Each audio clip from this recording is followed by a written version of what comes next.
ஆண்டவராக இயேசு கிறிஸ்துவின் நாமத்தில் என் அன்பின் வாழ்த்துக்கள். இந்த காலை வேளையில் நம்முடைய தியானத்திற்காக நாம் தெரிந்து கொள்கிற வேத வசனம் சங்கீதங்களின் புஸ்தகம் 77 சங்கீதம் 14 திருவசனம். அதிசயங்களை செய்கிற தேவன் நீரே, ஜனங்களுக்குள்ளே உம்முடைய வல்லமையை விளங்க பண்ணினீர்.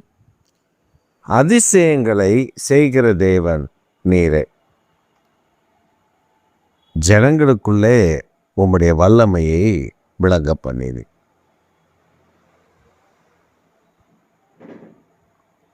இந்த காலை வேளையில் நம்முடைய வாழ்வில் அதிசயங்களை செய்கிற ஒரு இரட்சகர், ஒரு மீட்பர், ஒரு வல்லமையுடைய தேவன் இருக்கிறார் என்றால் அவர்தான் இயேசு கிறிஸ்து. அவர் அதிசயங்களை செய்கிறவர். வல்லமையை ஜனங்களுக்குள்ளே வல்லமையை விளங்க பண்ணுகிறார். இப்போ நீங்கள் வேதத்தில் வாசிங்கன்னா மனோவா அப்படின்னு ஒரு மனிதனை குறித்து வேதத்தில் சொல்லப்பட்டிருக்கிறது. இந்த மனோவாவுக்கு குழந்தை இல்லை. அப்போ தேவ தூதனானவர் மனோவாவினுடைய மனைவியை சந்திக்கிறார். மனோவாவினுடைய மனைவியை சந்தித்த பொழுது மனோவாவுடைய மனைவியினிடத்தில் சொல்கிறார், நீ கர்ப்பவதியாவாய், அந்த குழந்தை நசரேயனாக வளர்க்கப்பட வேண்டும், திராட்சையினால் செய்த யாதொன்றையும் அவன் புசிக்கக்கூடாது.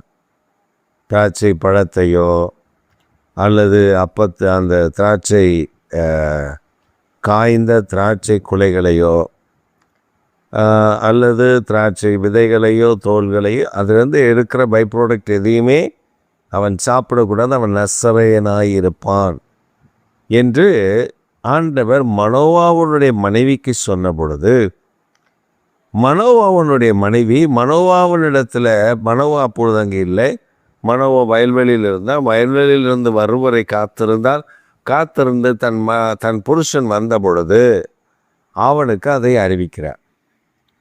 அப்பொழுது அந்த புருஷன் சொல்லுகிறார், அவரை கனப்படுத்தி இருக்க வேண்டாமா அப்படின்னு சொல்லி, அப்புறம் அவர் செபிக்கிறார், நான் என்னிடத்தில் அது சொல்லும் ஆண்டவரே அப்படின்னு கேட்டப்ப, அந்த மனோவாவுக்கு அடுத்த முறை மனோவாவும் மனைவியும் 2 பேரும் ஒன்றாக இருக்கும் பொழுது அங்கே அந்த தேவ தூதனானவர், அவர் வேலை செய்து கொண்டிருக்கிறார்கள், தேவ தூதனானவர் வந்து அவரோடு கூட பேசுகிறார்.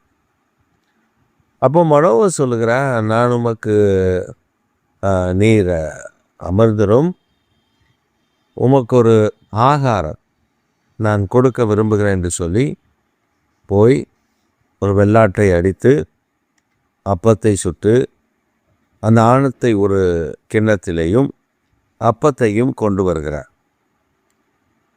அப்பொழுது இந்த தேவ தூதனானவர் சொல்லுகிறார், நான் இந்த அப்பத்தையும் இந்த ஆணத்தையும் சாப்பிட மாட்டேன்.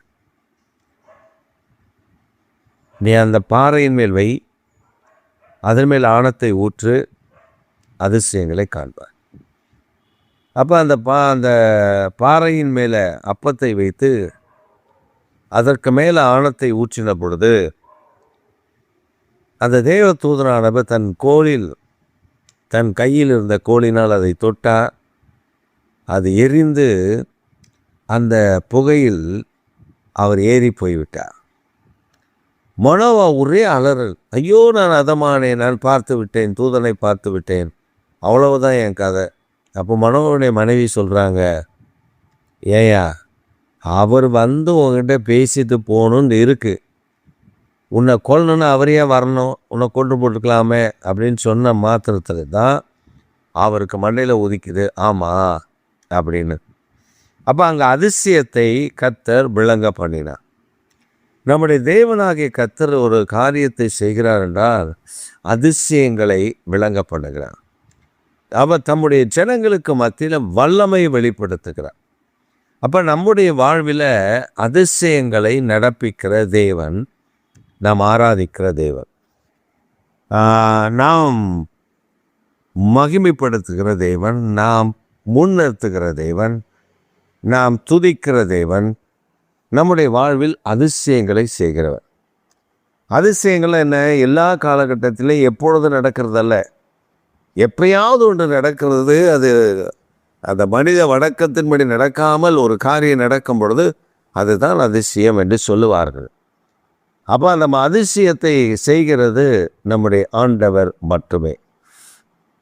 இயேசு கிறிஸ்துவை குறித்து புதிய ஏற்பாட்டில் பிரபலமாக பேசப்பட்ட ஒரு வார்த்தை என்னவென்றால், அவரை சிலர் பெயல்சபூல், பிசாசுகளின் தலைவன் என்று சொன்னார்கள்.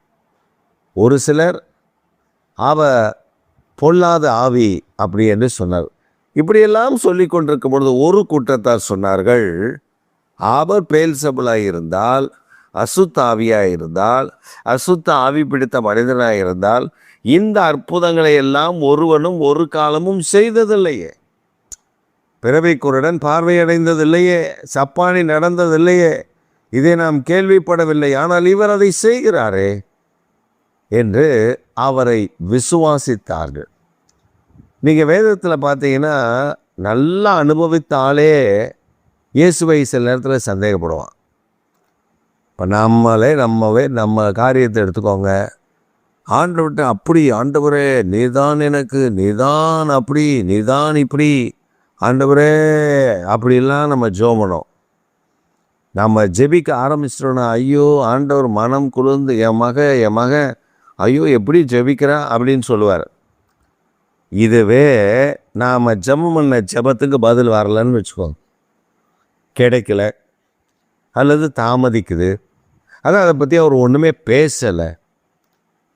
When our God hears our prayer, but He never gives us answer, He keeps silence. When He keeps silence, after that, என்ன நடக்கும்? அவர் அமைதியாக இருக்கிறான்னு வச்சுக்கோங்களேன், என்ன நடக்கும்? உடனே அவர் அப்படி, அவர் இப்படி, அவர் கண் இருக்கா, காது இருக்கா, மூக்கு இருக்கா, அவர் எனக்கு மட்டும் இப்படி செய்கிறாரு, எனக்கு மட்டும் ஏன் இப்படி வருது, அவெல்லாம் நல்லா இருக்கா, இவெல்லாம் நல்லா இருக்கா, இதெல்லாம் நல்லா இருக்கா, அதெல்லாம் நல்லா இருக்கு, எனக்கு மட்டும்தான், எனக்கு மட்டும்தான், எனக்கு மட்டும்தானே. ஐயோ புலம்பல் இருக்க பார்த்தீங்களா? காது கொடுத்து கேட்க முடியாது, நம்மளே கேட்க முடியாது, அப்புறம் இப்படி ஆண்டவர் கேட்பார். ஆண்டவர் என்ன செய்வார்னா, உனக்கு செய்ய வேண்டிய நாட்கள் இருக்கு, உனக்காக அதிசயங்களை நடப்பிக்க நான் இருக்கிறேன், காத்திருக்க வேண்டும். We have to wait patiently to get a miraculous thing from our God. நாம் தேவனிடத்திலிருந்து அந்த அற்புதங்களை பெற்றுக்கொள்வதற்கு நாம் பொறுமையோடு காத்திருக்க வேண்டும். But we are not having like that patience in our life. We are urged to do something in my life. Lord, you do it, you do it. நாம் இதை தான் கேட்குறோம், ஆண்டவர்கிட்ட கேட்குறோம், நீ சீக்கிரம் செய்யுங்க ஆண்டவர், சீக்கிரம் செய்யுங்க. பொறுமை இழந்து, அவருக்கு தெரியும் அவர் எதை எப்பொழுது எப்படி செய்ய வேண்டும் என்று. அதை அப்பப்போ அப்படி செய்து நம்மை வழிநடத்த போதுமான தேவனாய் இருக்கிறார் என்பதை தான் இந்த காலை வேளையில் நமக்கு அவர் விளங்க பண்ணுகிறார். நம்முடைய தேவனாகிய கர்த்தர் நமக்கு செய்கிற காரியங்கள் எல்லாமே அதிசயமானவைகள். நீங்கள் பாருங்களேன், எல்லா காரியத்தையும் நீங்கள் உற்று கவனிச்சிங்கன்னா நமக்கு அதிசயமானவைகளை நடப்பிப்பார், நமக்கு தான் அதிசயமானவைகளை நடப்பிப்பார். சில நேரத்தில் நீங்கள் பார்த்தீங்கன்னா சிலருடைய ஜெபங்கள் அப்படியே கண்ணில் இருந்து தாரையாக பொல பொல பொல பொல பொல பொலன்னு கொட்டும். அப்படியே ஜெபம் பண்ணுவாங்க, ஏசப்பா ஏசப்பா ஏசப்பான்னு. அந்த ஜெபமெல்லாம் முடிந்த பின்பு, அந்த ஜெபமெல்லாம் முடிஞ்சதுக்கப்புறம் ஆஸ்வாசமாக உட்கார்ந்துருக்கும் பொழுது நீங்கள் கேட்டிங்கன்னா, ஆமாம்மா அவர் நம்ம ஆண்டவரெலாம் செய்ய மாட்டார், அவர் செய்ய மாட்டார், எனக்கு நம்பிக்கை இருக்கு அவர் செய்ய மாட்டார். அவர் எப்படி செய்வார்? அது அடிக்கடி பிரசங்கத்தில் சில சொல்கிறத நீங்கள் கேள்விப்பட்டிருப்பீங்க. தேவனுடைய மனுஷன் சொல்கிறாரு, கடுகளை விசுவாசம் இருந்தால் அந்த மலையை பார்த்து பெயர்ந்து சமுத்திரத்தை தள்ளுண்டு போனால் அது போகும். ஒரு ஒரு ஒரு கடுகளவு விசுவாசம். ஒரு அம்மா அந்த செய்தியை கேட்டுச்சு, ஆலயத்துக்கு போச்சு, அந்த செய்தியை கேட்டுச்சு, நேராக வந்துச்சு, வீட்டுக்குள்ளே வந்துச்சு, வீட்டுக்கு பின்னாடி கொல்லைக்கதவை திறந்துச்சு. பின்னாடி பார்த்தா பெரிய மலை, அந்த வீட்டுக்கு பின்னாடி அப்படியே ஒரு பெரிய மலை. அதை பார்த்துச்சு, மலையே, இயேசுவின் நாமத்தில் உன்னை இங்கேருந்து அப்புறப்படுத்தி சமுத்திரத்தை தள்ளுண்டு போக பண்ணுகிறேன், போ இயேசுவின் நாமத்தில் அப்படின்னு வந்து பின்னாடி கதவை சாத்திட்டு வந்து உள்ளே படுத்துச்சு. காலையில் ஏஞ்சி போய் கதவை திறந்து அந்த மலை போயிடுச்சான்னு பார்த்தா மலை அங்கே தான் இருக்குது. அப்போ என்ன நம்ம சொல்லிச்சிருந்தாம்மா, எனக்கு அப்போவே தெரியும்ல நீ போகமாட்டேன்னு. அப்போ என்ன விசுவாசம்? கடுகளவு விசுவாசம் தான் போகுன்றாரு, இங்கே கடுகளவு விசுவாசம் இல்லை. அப்போ நம்முடைய வாழ்வில் நமக்கு அவர் செய்கிறதெல்லாம் அதிசயம், ஆனால் அந்த அதிசயத்தை பெற்றுக்கொள்வதற்கு நமக்கு விசுவாசம் வேண்டும். இது அதிசயத்தை நடப்பிக்கிற தேவனை நான் நம்பணும்.